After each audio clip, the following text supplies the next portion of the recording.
করতে হয়। যদি মন জপে বসাতে চাই, তাহলে যা করতে হবে, 2-3 মিনিট নিজের শ্বাসকে লক্ষ্য করুন। আসনে বসে শ্বাস যেভাবে চলছে, ভেতরে আসছে এবং বাইরে বেরিয়ে যাচ্ছে, কেবল সেটি লক্ষ্য করবেন, কোনো পরিবর্তন আনবেন না।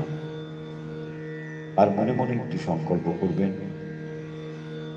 যে আজকের জপ যেন আমি ঠিক মতো করতে পারি। প্রথমেই মানস জপ না করে একটু জোরে জোরে কয়েকবার জপ করে নেবেন। তারপর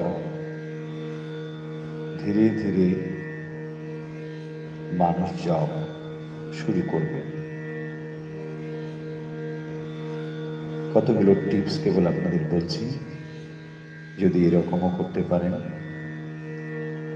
নিয়মিতভাবে সংখ্যা করেন, একটু পরিবর্তন নিয়ে আসবেন যে 15-20 মিনিট কেবল আমি লক্ষ্য করব সংখ্যার দিকে নয়, জপের প্রবাহের দিকে।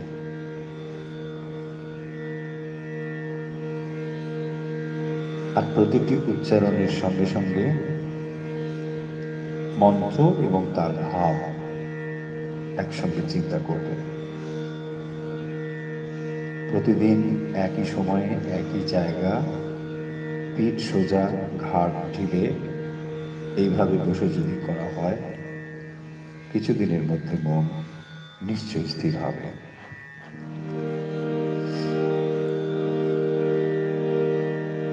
চলুন এখন তাহলে আমরা আজকে স্তোত্র পাঠ,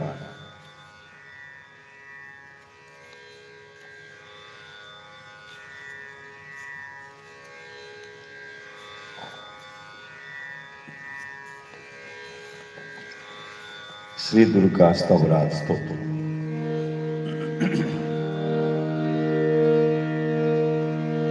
नमस्ते शरण्ये शिवे सानुकंपे, नमस्ते जगत व्यापिके विश्वरूपे,